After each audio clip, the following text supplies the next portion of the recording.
Hello, fellow Earth Angels. Thank you so much for being here and joining me today. I'm so excited to drop into this conversation about money and finding financial freedom. I feel so empowered when I hear other women talking about this topic. There's this quote that goes a little something like, money isn't everything, but if you don't have money, then it becomes everything. I really resonated with that because that was my experience with money most of my life. It's just that it consumed my every thought, where I was going to get my next meal. I was almost homeless when I was 17 and moved across the country to go to college because I had no money saved up. I had no college fund for my parents, and I was working 2 jobs and it still wasn't enough to pay my basic needs, and it just consumed my whole life. I eventually saved up and moved to New York and was still living paycheck to paycheck and working several jobs and had like $10 a week for groceries, and it did become the forefront of my life and my anxiety. So I just wanted to share 8 really simple tips that helped me feel more financially confident and free, and have allowed me to open up even more doors for myself, not feeling this intense constraint around my finances and basically around my sacral and root chakra needs. Like, I know that I can afford a roof over my head and food on my plate. Something as simple as that has been just a lifelong goal for me. I just wanted to share the little things that have helped me get there, and I hope that you find some helpful tips and find this empowering, even though it's a little bit different from what I normally talk about. I think money is a really important tool in this life. Perhaps you have some extra time and you could be spending that creating an Etsy shop and sharing some creations that you're really passionate about making, selling old clothes on Depop, selling old furniture or vintage pieces in your house that you're not using on eBay or Craigslist, and making a little extra dough on the side that you can use for food money, for entertainment, or for investing. So really just looking at any ways that you can possibly make extra income. I'm gonna leave a video down below of other ways to have side hustles. When I first moved to New York, I was doing sculpture modeling, which was a job that I found on Craigslist. I was working freelance from this internship that I had in high school. I actually reached out to my old boss and found out that he was still looking for workers, and so I was doing data collection, basically making phone calls all day and filling out Excel spreadsheets until my eyes felt like they were gonna pop out of my head. That was really helpful at the time, and I was working retail. So I think just being aware of your resources is really good. Time is definitely a resource, and if you have a lot of time, you can definitely use that to bring in some extra income. Saving is probably the easiest way that you can start to see more money in your account right now, and there are many different ways that you can do this. Budgeting is definitely kind of the doorway to saving, and Elizabeth Warren, I believe, is who popularized the 50-30-20 method, where 50% of your after-tax income goes to your needs, your rent, utilities, food, 30% goes to your wants, and 20% goes into your savings. It's just a simple kind of pie chart way to divide and allocate your money. I generally try to keep my rent really low. I don't eat out a lot. I cook all of my meals every single day, and when I go grocery shopping, I have a specific idea of the meals that I'm going to make during the week, so I'm even getting the most out of my groceries. And I buy secondhand clothing as much as possible, so I'm not spending as much as I would if I was buying firsthand. And I buy pieces of clothing that last a long time, so I'm not just buying trendy pieces that will go out of style and I won't care for in a few months. There might be some subscriptions that you're paying for that you don't even realize or remember that you're paying for, so just make sure that you're very clear on where your money is going consistently every single month. That's just a good place to start, is tracking all of your expenses, especially the reoccurring ones. I also wanted to mention Mint, which is a really good app for saving and budgeting. You can set your own budget. You can set notifications so that it'll tell you when you're over budget and anytime that you get paid, and it will basically make pie charts and line graphs for you to track how much money you're spending. It's just a really easy, digestible way to view your finances. For me personally, I have a checking account and a savings account, and anytime that I get paid, the first thing that I do is put more than 50% of my paycheck into my savings account, and I pay my rent before my normal monthly paycheck comes in, so my rent is already out, and whatever money that's left over, I will use that to spend on food and whatever other things that I need for the month, and I pretend that it's not there. So this is something that I've heard a lot of people talk about when they discuss finances, is having an emergency fund. I have so many financial goals, so for me, I don't really think of my savings account as an emergency fund, although technically it could be seen as that. It's just, I know exactly what I'm saving for, and I'm motivated by that every day, and so I just make sure to put as much money as I can into savings. And I wrote in my manifestation journal that I want to be more abundant than ever while needing so little. I just try to be generally frugal about my spending. It just feels so liberated saving my money that it's worth it to make tiny little sacrifices every now and then, or just being more conscious and smart about where my money is going. There are a few different ways that you can invest, and the first one I wanted to talk about is in stocks, in the stock market. Kind of intimidated by the stock market and the world of investing, and I still am. I'm still learning about it, and today's video is actually sponsored by Robinhood. They have so many user-friendly guides that teach you financial literacy, things that I wish I learned in school. They just make it so easy to learn about the stock market, to learn about high-risk, high-reward investments versus more passive, safe, long-term investments, which are the ones that I normally do.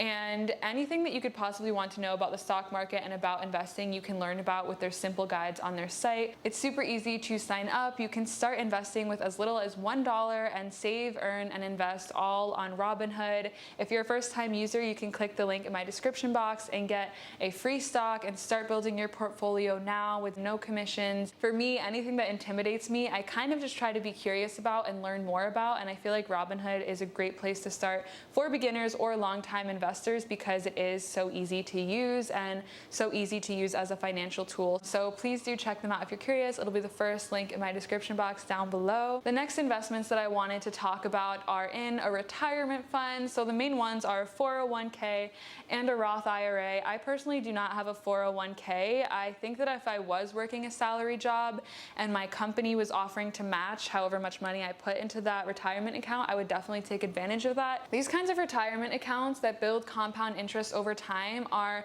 just a nice little golden star in the night sky. That's a really weird way to put it. So I personally have a Roth IRA. I opened it up using Fidelity. Vanguard is another way to open up a Roth IRA, and there are a few other ways. You can do your research on what's right for you. I personally like Fidelity because the user interface is really easy, and it's a retirement account that you can put, I think, up to $5,500 to $6,000 in a year. You pay taxes on it when you put money in, but when you take money out after it's compounded and grown over the years, you don't pay taxes on it, which is really amazing because it can really grow. So I'm gonna leave the Roth IRA calculator down below, but for me, I started this account, I believe, when I was 22, and if I max it out every year until I turn 65, that will compound to around $1.4 million, which you need about $1 million to retire. So that just makes me feel so secure. Investing whatever you can into your Roth IRA can just be really helpful and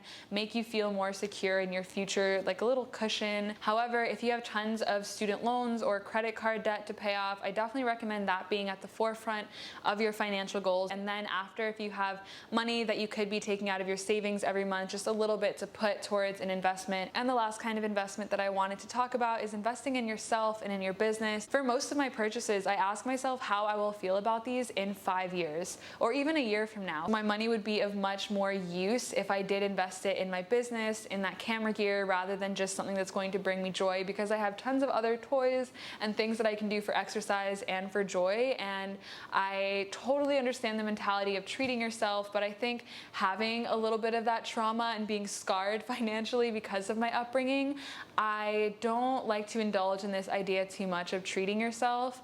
And that's just me. I know it really is important, and I try not to be too strict with myself, but being realistic, anytime that you're making a big purchase, really ask yourself how you will feel about this purchase in 5 years. Will it really be of benefit to you? I just got my first credit card a few months ago. Once again, I was really afraid to get one of these. Just don't spend what you don't have. Live within your means. Pretend that the only money that you have is the money that you've made, and not rely on credit to get by every single month, unless, of course, you have to. I know it's a really slippery slope, and so if you can, treat your credit card like a debit card and only spend what you know you have or that you know you're gonna get at the end of the month. That's what's been working for me, but I am new in the credit card world. Definitely something that I'm just being really careful with, and I urge you to be careful with, but also not be too afraid of, and know that you can be on top of it. I am all about the idea that you can never reach your goals if you don't have any, and having goals just really motivates me every single day to put money away and just really keeps me focused and in line. And having even a specific number that I want to have in my savings account every year has been really helpful. I know what I'm working towards. These are just some long-term goals that really motivate me to save my money rather than spend it on momentary joys and blisses. I know that it all adds up, and I also recommend writing these goals down because it makes a really big difference. So at the end of every year, I write my goals for the year. Really quickly wanted to touch on taxes, which was another big scary world of mine that would always stress me out, especially as a freelance worker. And I've learned as a freelancer to always keep all of my documents and to make sure that I get digital copies of my 1099 forms, which is what I have to send in for my taxes every year. And my taxes don't get taken out of my paycheck until the end of the year. So I always know that a lot of the money that I'm saving is not after tax income, and that a little chunk of it is going to go to paying taxes. And another thing that has really helped me as a freelance worker is to keep a list of my expenses, business expenses I should say, because those can be deductibles from my taxes. So anything that I spent that's directly investing in my business, I make sure to categorize that so I'm not stuck doing it at the end of the year. This tip may not be so relevant right now because of COVID, but I would always get questions on how I've been able to travel so frequently and how I've been able to afford it. And I have been traveling since I was 17 for pretty cheap. One of my biggest tips is always to book your flight months in advance and have apps like Hopper or Skyscanner on your phone with the notifications on so you can be notified when flights are really low. You can also look up cheapest flights anywhere at a certain time, so you can really be sure that you're flying at the cheapest time possible. If you like to book your flights online through Google, make sure to use a private window because they will change the results. If you keep looking at the same flight, they'll start to show you more expensive flights for that date. I've personally never used a VPN, but I know that is a life hack that people do. And another thing that I do is I book a flight to the cheapest city of the country that I want to go to, and then I'll take other transport to my final destination. So for example, last fall I really wanted to go to Paris, and I found a really cheap flight to London for $108. So I took that flight into London, explored it a bit, and then I took a $50 train ride to Paris. And I highly recommend staying in Airbnbs and hostels over hotels because hotels can be so expensive. I honestly loathe staying in hotels. I think that Airbnbs and hostels give you a better cultural exchange where you get to interact with locals more, or even support local small businesses by staying in their bed and breakfast.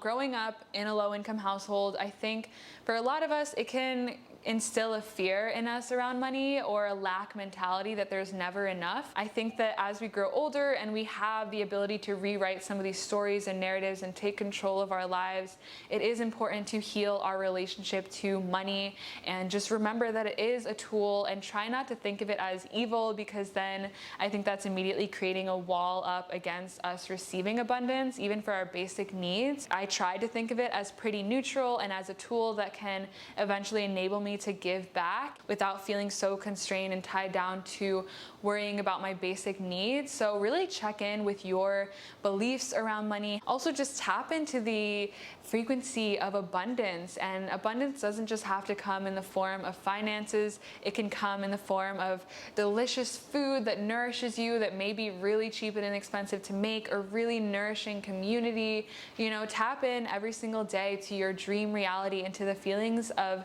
complete abundance and liberation. Even if you don't have that now, or even if you don't feel abundant in any aspect of your life, really feel into that resonance and believe it before it has arrived. Through your knowing and through your resonance, you can call upon that experience, and that's something that has always helped me. Even when I had very little, I would count my blessings every single day and give into the experience of complete gratitude, which is a high vibrational emotion and is such an amazing doorway to calling in more things to be grateful for. And I definitely think that appreciating the small things is not only good for manifesting, but just good for your soul, good for your mental health, good for reducing anxiety, is realizing how rich and full this moment is right now. Remind yourself and affirm to yourself that this is not the way that it will always be, that this can shift and this can change. And the first thing you have to do, it sounds so corny, is just really believe in yourself and have that hope that you can shift your financial situation. And all that does is really open the door for a whole new world of possibilities. So